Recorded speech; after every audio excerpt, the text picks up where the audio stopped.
yeah, it's interesting. Like, we're all working with the same sets of words in the scriptures. Yeah.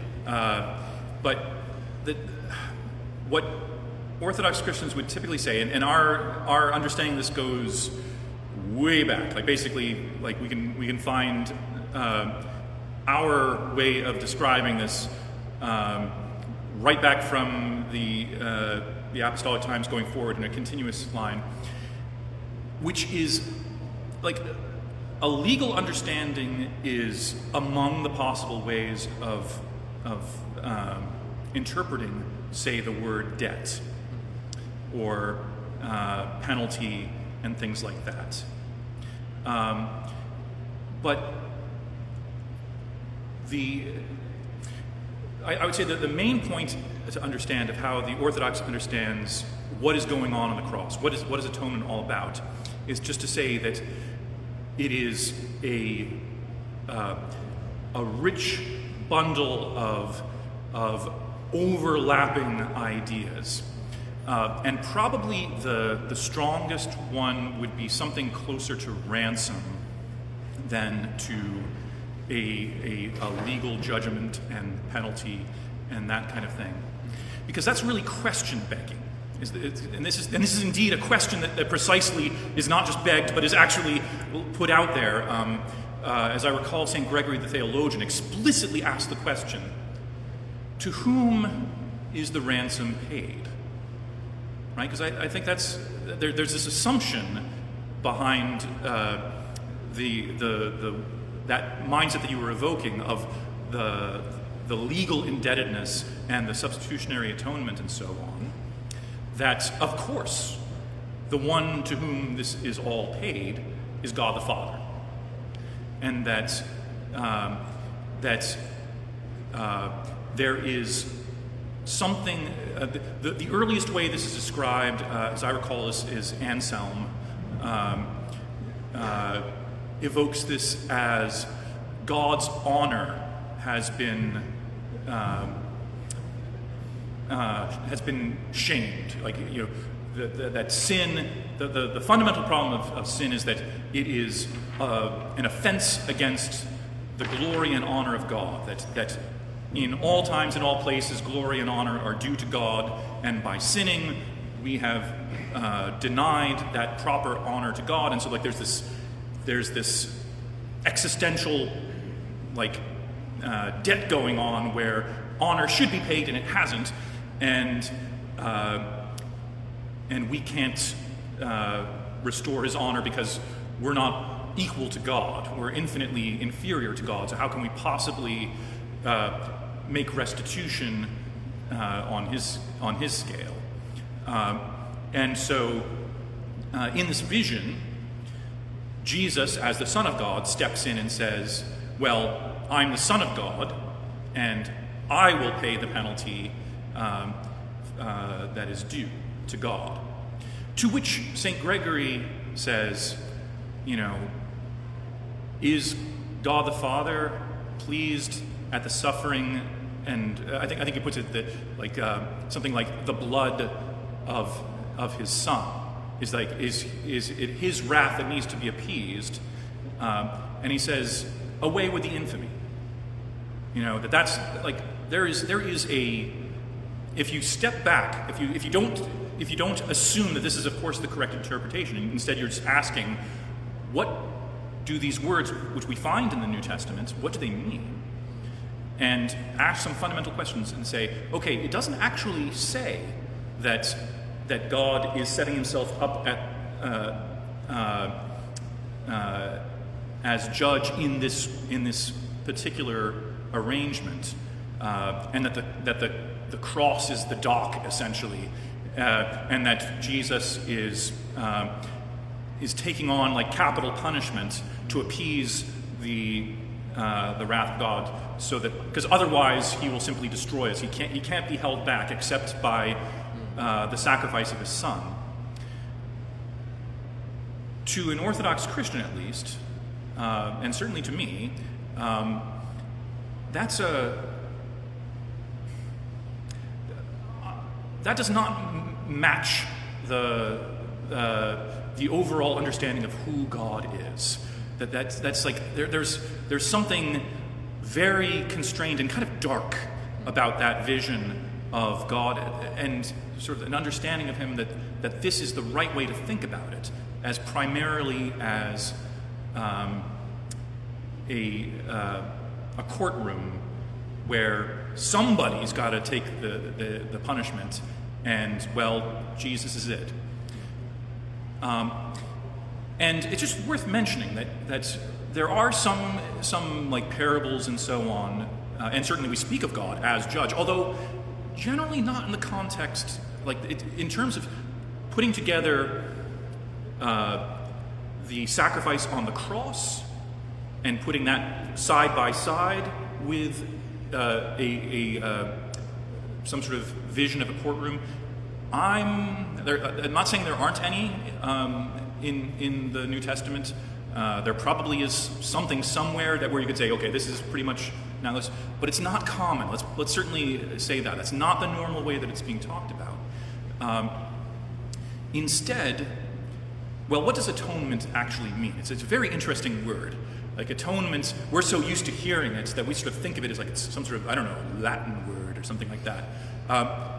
It just means at one-ment. I love that. It means to be made at one, which was actually really at the very core of my sermon today, which is reconciliation. Destroying the wall of enmity, uniting those who'd been separated, us from God, and each one of us and each people against every other. That's the work, and there is a debt, and there's many visions of debt being used, but generally not the way we would normally understand a courtroom, not in the normal sense of it, but more in the sense of household management. And of course, we're talking about the household of a king. So there is sort of an overlap here, because his court is like, you can see how these things aren't like a nice, neat, like you can just like cleanly separate everything, because where does a king hold court but in his own great hall? But in terms of like when you like think back to the parables and like what's going on, like he's bringing out the account books and the accounts don't line up, and so we've got the servant that unjust steward that's quick going out and, what do you owe? I'm going to write off half your debt. Or the other one who says, he owes 10 I can't remember the exact amount, but he owes an absurd amount of money. And he tells the master, give me time and I'll pay you what I owe. And he's like, you're not going to be able to do that. Forget it. I'm covering it for you. And then he turns around and for a day's wages grabs somebody by the neck and says, pay me what you owe. And he says the same thing to him. And he won't show mercy to him. And that's when the master hears about it. It's like, whoa, I forgave you your debt when you came to me on payment day. What are you doing over this trivial sum, grabbing your fellow servant by the neck? So now, that's when that's when the legal part comes into it, where he talks about debtor's prison, right? That you're going to be thrown into prison until you pay every last penny. So that's the consequence of rejecting the mercy that was offered before. But where I would like the mental model behind what I was preaching today, which is one that's not mine, it's the general way that Orthodox Christian teachers speak about, is debt as something more basic, more universal than even necessarily. I mean, a financial debt will work just fine, but a financial debt does not require a court of law to be a problem. All right, if I owe you $1,000 and I'm not paying it back, we have a problem. and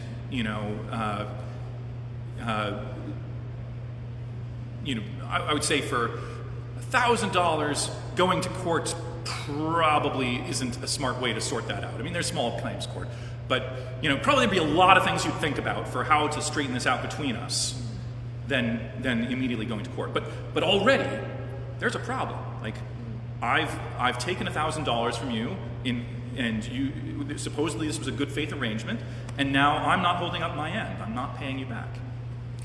And then we have this, as I was again evoking in my sermon today, what happens when you've been running out the credit card to an absurd level? Like there's this thing. How's it go?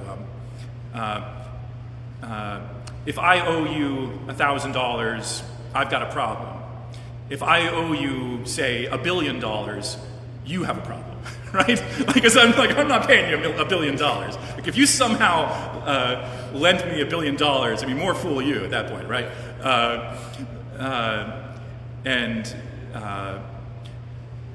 So that's the kind of situation that we've gotten ourselves into.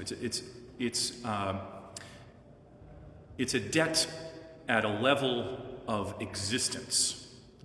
I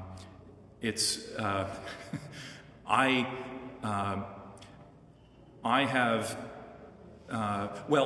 to put it in a different framework, let's turn to a different parable, the parable of the prodigal son, who takes his inheritance and goes off into a far country and spends it all on wine, women, and song, and then finds himself in the middle of a great famine, without a job and without his inheritance. The inheritance is gone. There's nothing left, but that was what he was supposed to live on, and now he has nothing to live on. And so he's there starving, working as a lowly pig farmer, and noticing that the pigs are eating better than he is. And he wakes up and says, hang on a minute. What am I doing here when I could just be joining my servants? They are doing far better than this. Let me go home. And so that's his choice, to realize that the way that he's chosen to live his life up till now has been ruinous and has gotten him to the brink of death. And it's time to turn around and start going back. But then what's the rest of the story, right? That he starts heading back, and he has this whole script in his head of how he's going to lay it all out and make things right with Dad, and I'm not worthy even to be called your son, just take me on as one of your hired servants. And he gets the first few words out. He says, I'm no longer worthy to be called your son. True enough. And then the father doesn't let him say another word. He just grabs him in a bear hug and starts throwing a party. Because he said, my son was lost and now is found, was dead and is alive again. And so that's getting to the heart of the problem. It's not that we are bad people who need to be corrected. Somehow a punishment is due, and then we'll be made right. The problem is that we're dead, and we need to be made alive. We are mortally ill, and we need to be made well. We are utterly alienated from our home, and we need to be restored. That's the debt. And so, to go back to St. Gregory, he says, away with the infamy as far as the idea that somehow this is all to please the wrath of God. That unless he receives the due punishment, it's got to be applied to someone, he's not satisfied. That there has to be this divine satisfaction. Away with the infamy, St. Gregory says to that. He asks the next question, what about Satan? Satan owed it? And he says, that's nonsense. Satan, what he's owed is a beating. He's a robber and a tyrant. And, he's trampled down. That's like one of the things that we're celebrating with the Feast of the Cross today. So it's It's not Satan either. But instead, he turns it into, I'm not going to be able to quote the exact phrasing, but essentially it is, the payment is just to necessity. Like, this is I sort of think about it like a physics problem in a certain way.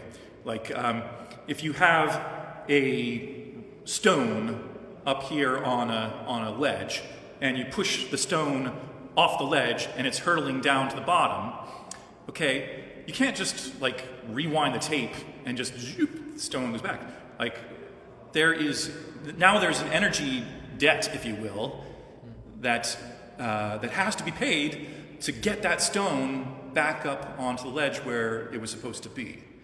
And until that is paid, and you're not paying it to Satan, you're not paying it to God, you're dealing with reality. Like, this is what's required to put things back where they belong, to make us right. And until that is, until the debt in that sense is paid off, we're still hurtling to the bottom of that abyss. And that's how we see it. So, in other words, like, there's nothing in here that means you couldn't possibly think of it in legal terms, but just to recognize that if that's the only way, that, like, that's always where you go, and you're not thinking about this wider human picture and just realizing the richness of Christ's vision of salvation, of what atonement looks like, and again to understand that the core of it is reconciliation. Now that's the heart of it all. Is that we have this wonderful hymn as we're meditating on the cross, where we say, Christ went looking on earth for his friend Adam, and not finding him on earth, descended to the uttermost depths to raise him up from the dead. And that's another way of talking about that stone that I was talking about, right? Adam was in paradise. He was there having fellowship with Eve, enjoying all the fruits of the garden, having fellowship with God. And for a stupid piece of fruit that didn't even turn out to taste that good afterwards, he lost paradise. Adam and Eve lost paradise, and we as their children, we continue to lose paradise. This is the problem, is that having lost it under our power, we can't get back in. There's no way back in, because we didn't start out there, right? That was a one-way ticket. And the only way for us to get back to paradise is not to go back, but rather to go through. Like, now what we have to do is follow Jesus Christ on that downward journey through Hades, through death, embracing the cross. And so that's our part in the work, is taking up the cross and no longer trying to grab that tasty fruit, that nice and shiny outside, rotten to the core, and follow him on that difficult path that leads through death to life again. And that's our way to paradise, is through the cross. Like he says to the thief, today you'll be with me in paradise. So, yeah, there's it all starts, as you see with this, you pull one thread and this whole skein comes with it. There's no, that's the way Orthodoxy works, is that all the parts are all it's like a tapestry. And you start following one and it leads to 1,000 more. Jesus' favorite way to speak about sin is debt.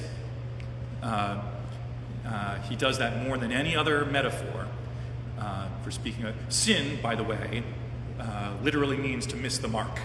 It's like you're aiming at a target and you miss. That's sin. So that's already kind of giving an interesting picture of what this is all about. It's like, what's the target for us? And ultimately, well, we're told that what we need to do to get to heaven, and I would say that's the target, right, if you will, is like, can we get to heaven, is to love the Lord your God with all your heart, with all your soul, with all your strength, and with all your mind, and to love your neighbor as yourself. And so Jesus says, do those, you got it. It's just that the problem is that's everything. So, like, there's no like little footnote there, except for this part of my life, or except for that person that I really can't stand. It's love God with all that you have and all that you are, and to love your neighbor, well, as much as God loves yourself. So, yeah. And we're not doing that. We're not even coming that close to that, usually. And so that gets us into the problem. And where Jesus loves to kind of break this down for us is to think about the way that we normally talk about offenses. Like, we don't normally talk about sins, but we talk plenty about offenses, which is another word that kind of is in that same kind of synonyms. You can just kind of interchange all these words. And so we talk all the time about, so-and-so offended me, right? They disrespected me, in kind of language of our own day, right? And, a lot of times we've got this list in our head, right? We're keeping track, and this is a very human thing. Like, this goes, like, this is like people have looked at like all sorts of anthropology and biology and so on, and just noticing this is a very, very elementary, foundational human way of behaving, is to keep track who's good to me and who's done me wrong. I remember who's done me wrong, and there's going to be a reckoning. What's that? You sound like a politician. Well, what is a politician except someone who's seeking to be a leader in society? And the thing about politics, politics is kind of an ugly business, but it's more or less a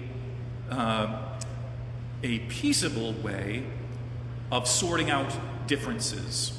That's what it's all about. It's like, I want this, you want that. Maybe there's been something where somebody's done somebody wrong. What are we going to do about it? I owe Carlos $1,000 and I haven't paid him back. What are we going to do about that? I'm not paying him. I'm refusing. What do we do? And so, go back far enough, and the answer is Carlos gets some buddies together with some rocks, and they beat me to death. And maybe they beat to death my family just to drive the point home. Don't mess with Carlos and his buddies. That's a pretty brutal, red of tooth and claw kind of way of doing things. And, politics is kind of nicing up all that. So now we're doing things through votes and laws and regulations, and we have a police force that we kind of delegate the rock beating stuff to, and hopefully they don't literally beat anybody to death, and when they do, it's a problem. So that's a more civilized way of doing things. Still very human. And for a lot of people, they look at that and they say, that's a just society. That's good. I like how that all works. And especially if you're in a position of authority and prosperity and so on, it's like, yeah. The police officers, they look up to me when I tell them there's a problem. They say, yes, sir.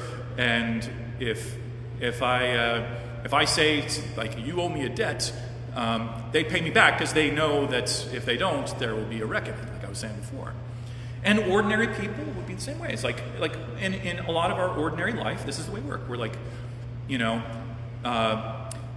You gave me a Christmas card, so I write you a Christmas card back. You came to my party, I'll go to your party. You did me a favor, I'll do you a favor. You know, that kind of thing. It's like we're in this kind of general social exchange. Fair enough. This is how the world goes round.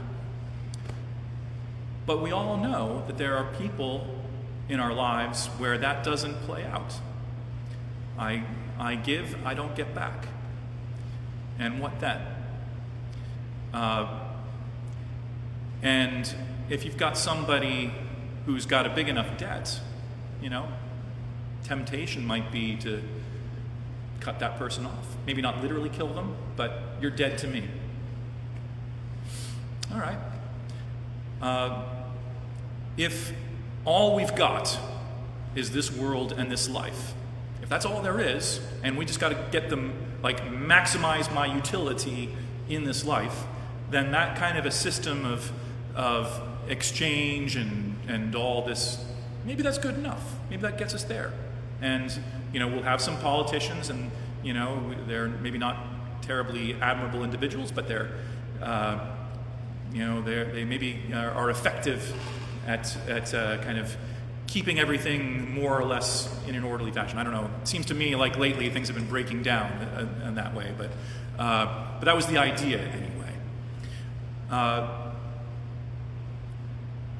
But what if it's not all there is?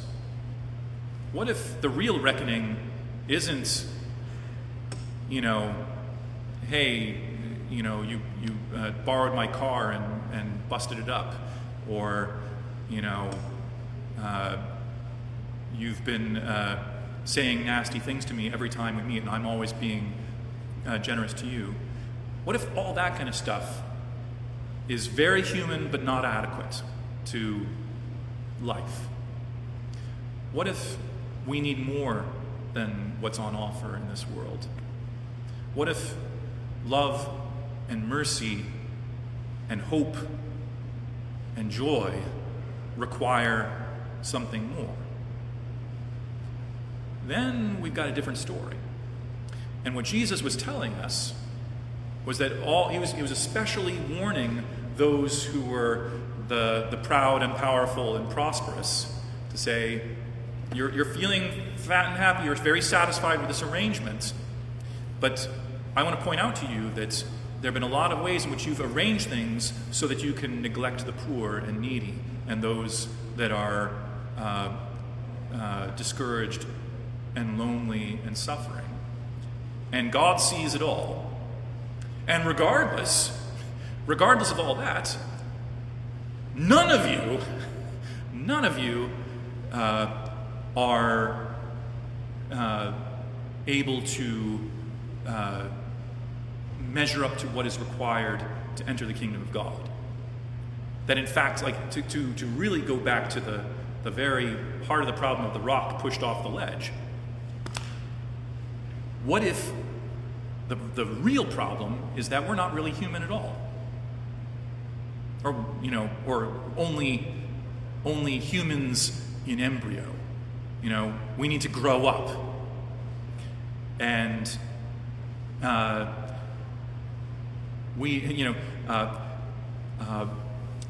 think about those little toys that you get. There'd be like this funny little squished up shape, and it would say, "Just add water," and you'd add the water, and now it would come like a giraffe or you know, a spaceship or something like that. And I suggest to you that that's actually more or less us. That we're like all kind of dried up and shrunk down, and we're waiting for water to be added.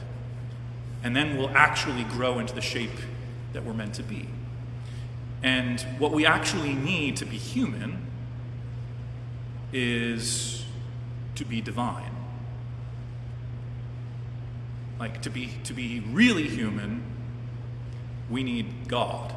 We need God from the inside. This is like what I was quoting from, we heard in the epistle today, and I was quoting in my sermon, is no longer I who live, but Christ lives in me. Like, what if that's what we need? That, like, my life on my own power is not getting me to heaven, That car is not making it up that hill. And the only way for us to get there is for Christ to be living in me. That we actually need to be radically transformed from the inside out. And he tells us, good news, I'm here. God has visited his people. God is with us. And he realizes we can't get up to his level, so he's come all the way down to our level. And he's saying, don't worry, I've cleared the debt. I've covered it all. From here on, I'm your ticket home. There's room for everybody on the bus. But here's the deal. To get on the bus, the entranceway is exactly shaped for one person with no extra baggage. So you can't bring that bag of debts that you're carrying over your shoulder of everything that everyone else owes you, that mental list of all the offenses that they have. Won't fit. You want to get on the bus with that? Not going to make it. And so the only way that we can get on that, to get that free ticket to heaven, is if first we pay off the debts that everyone owes us. We have to clear that entirely, and then, all right, you're good to go. Get on the bus.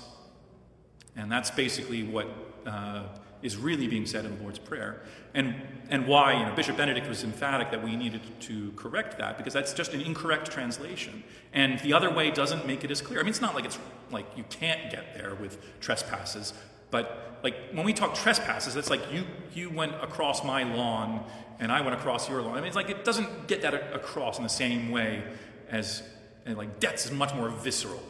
Like if you're feeling those dollars out of your wallet that are in the wallet of the person that took it from you, that you feel. Whereas maybe you care, maybe you don't about someone trespassing, whatever they might be doing on your properties. Depends on what they're doing. It's a little more fuzzy. So that's why we changed the language.